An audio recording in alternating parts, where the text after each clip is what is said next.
कुलदीप और आशा की जिंदगी एक खूबसूरत धूप भरी सुबह की तरह शुरू हुई थी। उनका छोटा सा घर महंगी चीजों से नहीं, बल्कि हंसी और एक दूसरे के सम्मान के अनमोल खजानों से भरा था।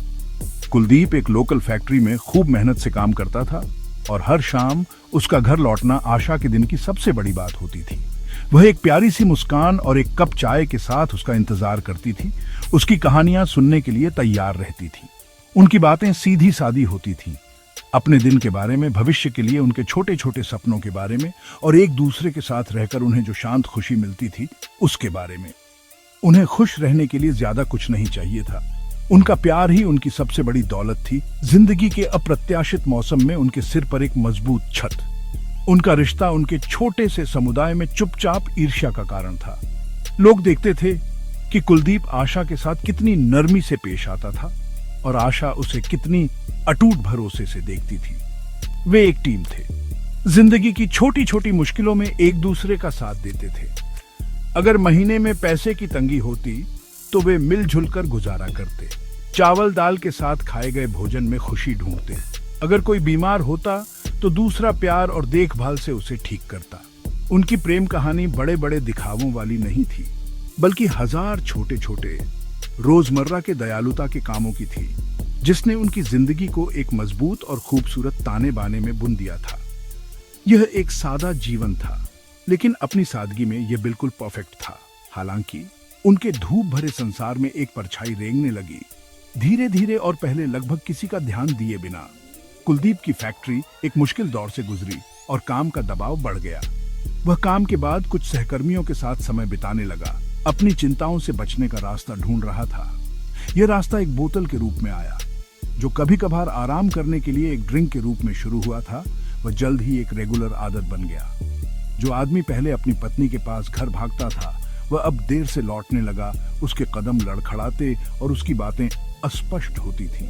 उनके घर में शाम की चाय की मीठी महक धीरे धीरे शराब की खट्टी बदबू से बदल गई। आशा ने बदलाव देखा, बेशक। कुलदीप की आंखों की रोशनी, जो कभी उसके लिए इतनी चमकती थी, धीरे धीरे मध्यम होने लगी। वह चिड़चिड़ा और दूर रहने लगा। उसी घर में एक अजनबी बन गया, जिसे उन्होंने प्यार से बनाया था। कमरों में जो आसान हंसी कभी भर जाती थी, उसकी जगह एक भारी असहज खामोशी ने ले ली, जो अक्सर कुलदीप के छोटी छोटी बातों पर गुस्से वाले आउटबर्स्ट से टूटती थी। आशा का दिल यह देखकर दुखता था कि जिस आदमी से वह प्यार करती थी, वह उसकी आंखों के सामने गायब हो रहा था। एक ऐसे अंधेरे में समाया जा रहा था जिसे वह समझ नहीं पाती थी। वह जानती थी कि एक तूफान इकट्ठा हो रहा था और वह उसके सामने पूरी तरह हेल्पलेस महसूस करती थी। आशा, प्यार और उम्मीद से भरे दिल के साथ मानती थी कि वह अपने पति को इस विनाशकारी रास्ते से बचा सकती है। उसने उससे बात करने की कोशिश की। उसकी आवाज नर्म और चिंता से भरी थी। वह उसे उस खूबसूरत जिंदगी की याद दिलाती जो उन्होंने जी थी, उन सपनों की जो उन्होंने बांटे थे। ये तुम नहीं हो कुलदीप, वह धीरे से कहती। जिस आदमी से मैंने शादी की थी, वह कभी एक बोतल को हमारा घर तोड़ने नहीं देता। उसने उसके पसंदीदा भोजन बनाने और एक शांत माहौल बनाने की कोशिश की। उम्मीद करती थी कि वह उसे शराब के अस्थायी आराम से दूर कर सकेगी। उसका धैर्य एक गहरी नदी की तरह था, चुपचाप उस दर्द और चोट को सह रहा था जो वह पहुंचाता था। उम्मीद करती थी कि एक दिन वह खुद को और उन्हें जो नुकसान पहुंचा रहा था उसे देख लेगा। लेकिन कुलदीप अपनी लत की गिरफ्त में फंसा हुआ था। उसने उसकी दलीलों को प्यार के कामों के रूप में नहीं, बल्कि बकवास के रूप में देखा। वह उसकी बातों को कभी हाथ के इशारे से और कभी क्रूर कटु टिप्पणियों से खारिज कर देता था। सुबह में उसने जो वादे किए थे, जब शराब का असर उतर जाता था, वे शाम तक भूल जाते थे। आशा के दिन उम्मीद और निराशा के एक दर्दनाक चक्र बन गए। वह बदलाव के लिए प्रार्थना करते हुए उठती और तकिए पर आंसू बहाते हुए सोती। वह अविश्वसनीय रूप से अकेला महसूस करती थी। अपने पति के लिए एक लड़ाई लड़ रही थी, जबकि उसने खुद दुश्मन के सामने आत्मसमर्पण कर दिया था। एक शाम स्थिति एक ब्रेकिंग पॉइंट पर पहुंच गई। ये उनकी शादी की सालगिरह थी, एक ऐसा दिन जिसे उन्होंने हमेशा सादगी से मनाया था। आशा ने पूरा दिन एक खास भोजन तैयार करने में बिताया था। उसने वह साड़ी पहनी थी जो उसने उसे सालों पहले गिफ्ट की थी। वह उसका इंतजार करती रही। उसका दिल एक नाजुक उम्मीद के साथ धड़क रहा था कि शायद आज उसे याद होगा। लेकिन कुलदीप देर से लड़खड़ाता हुआ आया, बुरी तरह नशे में और पूरी तरह से बेखबर। जब उसने सजी हुई मेज देखी तो वह गुस्से में आ गया। उस पर पैसे बर्बाद करने का आरोप लगाने लगा। अपने गुस्से में उसने मेज से भोजन गिरा दिया, प्लेटें तोड़ दी और आशा की आखिरी उम्मीद को भी उनके साथ तोड़ दिया। उस रात आशा नहीं रोई, उसके ऊपर एक गहरा और ठंडा शांतपन छा गया। उसने फर्श पर फैली गंदगी को देखा, जो उनके टूटे हुए जीवन का एक परफेक्ट मेटाफर था। उसने सोफे पर गहरी नींद में सो रहे आदमी को देखा, दुनिया से बेखबर, और वह जानती थी कि वह अब यह नहीं कर सकती। उसका प्यार मजबूत था, लेकिन उसका आत्मसम्मान भी महत्वपूर्ण था। रहने का मतलब था उसकी आत्मविनाश को बढ़ावा देना और इस प्रक्रिया में खुद को खो देना। भारी मन से उसने एक छोटा सा बैग पैक किया। वह उसे गुस्से में नहीं छोड़ रही थी, बल्कि एक डेस्परेट, दर्दनाक प्यार के कारण। कभी कभी किसी को बचाने के लिए आपको उन्हें अकेले अपने कर्मों के परिणामों का सामना करने देना पड़ता है। अगली सुबह कुलदीप एक अजीब सी खामोशी में जागा। किचन में आशा के घूमने की सामान्य आवाजें गायब थी। घर ठंडा और खाली महसूस हुआ, जो कभी था उसका एक खोखला खोल। उसने उसका नाम पुकारा, लेकिन केवल उसकी अपनी आवाज की गूंज ने उसे जवाब दिया। तभी उसने मेज पर आशा की साफ, कांपती लिखावट में लिखा नोट देखा। उसमें गुस्से वाले शब्द नहीं थे।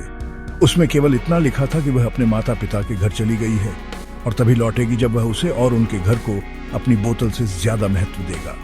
उसके शब्दों की अंतिम बात उसे किसी भी तर्क या दलील से ज्यादा जोर से लगी। कुलदीप के लिए पहले कुछ दिन भ्रम और गुस्से में बीते, लेकिन जल्द ही गुस्सा फीका पड़ गया। उसकी जगह एक क्रशिंग अकेलापन ने ले ली। घर का हर कोना उसे आशा की याद दिलाता था। जिस तरह से वह कुशन सजाती थी, किचन में मसालों की खुशबू, वह अकेला फूल जो वह हमेशा एक फूलदान में रखती थी, उसे उस आदमी का सामना करने के लिए मजबूर किया गया जो वह बन गया था। उसने अपनी सालगिरह की टूटी हुई प्लेटें देखी और शर्म की एक ऐसी लहर में डूब गया जो उसे घुटनों पर ले आई। उसे एहसास हुआ कि अपने नशे में वह केवल प्लेटें नहीं तोड़ी थी, उसने उस एक शख्स का दिल तोड़ दिया था जिसने उसे बिना शर्त प्यार किया था। ये गहरा अफसोस उसकी मोक्ष की लंबी यात्रा का पहला कदम बन गया। वह समझ गया कि आशा ने उसे नहीं छोड़ा था। उसने उसे बचाने की कोशिश की थी जब तक कि वह और बोझ सहन नहीं कर पाती थी। घर की खामोशी उसकी असफलता की एक लगातार चीखती हुई याद दिलाती थी। उसने फैसला किया कि वह इस तरह नहीं जी सकता। उसे अपनी जिंदगी, अपनी गरिमा और सबसे महत्वपूर्ण अपनी आशा को वापस जीतना था। उसने घर से शराब की सारी छिपी हुई बोतलें निकाली और उन्हें नाली में बहा दिया। यह उसकी पिछली गलतियों को धोने का एक प्रतीकात्मक इशारा था। यह अब केवल आशा से एक वादा नहीं था, यह खुद से एक वादा था। उसका रास्ता आसान नहीं था। शराब की तलब एक शारीरिक और मानसिक यातना थी। ऐसे दिन थे जब वह इतना कमजोर महसूस करता था कि उसे लगता था कि वह हार मान लेगा, लेकिन फिर वह आशा की उदास, थकी हुई आंखों की कल्पना करता और वह छवि उसे आगे बढ़ने की ताकत देती। वह पास के एक शहर में एक सपोर्ट ग्रुप में जाने लगा, जहां उसने उन दूसरों की कहानियां सुनी जिन्होंने वही लड़ाई लड़ी थी। उसने सीखा कि वह अपने संघर्ष में अकेला नहीं था। उसने फैक्ट्री में ज्यादा मेहनत करनी शुरू कर दी, हर पैसा बचा रहा था। वह सिर्फ शराब नहीं छोड़ रहा था, वह उस महिला के लिए खुद को जमीन से ऊपर एक एक करके फिर से बना रहा था जिससे वह प्यार करता था। 3 महीने की पूरी सोब्राइटी और कड़ी मेहनत के बाद कुलदीप को लगा कि वह तैयार है। वह आशा के गांव गया। उसका दिल डर और उम्मीद के मिश्रण से धड़क रहा था। वह अपने माता पिता के सामने सिर झुकाकर खड़ा था, बिना किसी बहाने के अपनी गलतियों को स्वीकार कर रहा था। उसने न केवल आशा से बल्कि उसके परिवार से भी उस दर्द के लिए माफी मांगी जो उसने पहुंचाया था। जब आखिरकार उसने आशा को देखा तो वह उससे खाली वादे करने के लिए नहीं भागा। इसके बजाय वह बस वहीं खड़ा रहा।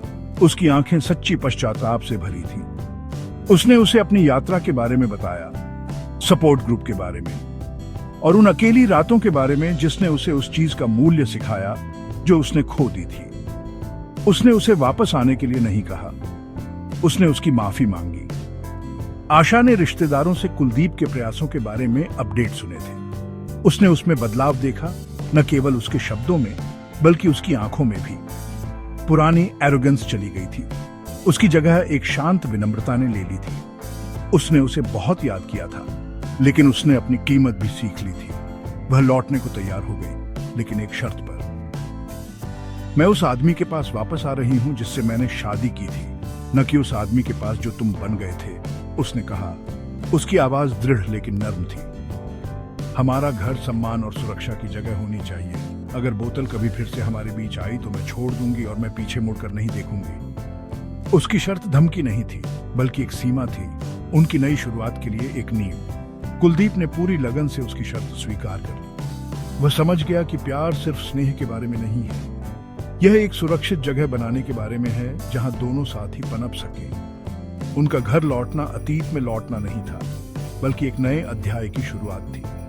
कुलदीप ने अपनी सपोर्ट मीटिंग्स में जाना जारी रखा और अपनी सोब्राइटी के प्रति प्रतिबद्ध रहा। उसने आशा के साथ उसी नरमी और सम्मान से व्यवहार किया जिसकी वह हमेशा हकदार थी। उनकी हंसी छोटे घर में वापस लौट आई, इस बार गहरी और ज्यादा अर्थपूर्ण, क्योंकि यह एक ऐसी लड़ाई से पैदा हुई थी जो उन्होंने साथ मिलकर जीती थी। उनका घर एक बार फिर प्यार और भरोसे की गर्माहट से भर गया। उनकी कहानी उनके आसपास के सभी लोगों के लिए एक शांत सबक बन गई। इसने दिखाया कि सच्चा प्यार दुर्व्यवहार को सहने के बारे में नहीं है, बल्कि सम्मान की मांग करने की हिम्मत रखने के बारे में है। इसने सिखाया कि सच्चा बदलाव सच्ची पश्चाताप और बेहतर बनने की सच्ची इच्छा से आता है। कुलदीप और आशा ने अपनी जिंदगी को फिर से बनाया, भूले हुए वादों की नाजुक जमीन पर नहीं, बल्कि माफी, सम्मान और एक मुश्किल से मिले दूसरे मौके की ठोस नींव पर। उनकी प्रेम कहानी, जो एक अंधेरे अध्याय से दागदार हो गई थी, अब पहले से कहीं ज्यादा चमक रही थी। इस विचार का एक प्रमाण कि एक रिश्ता तभी सही मायने में पनप सकता है जब उसे प्यार और गरिमा दोनों से पोषित किया जाए।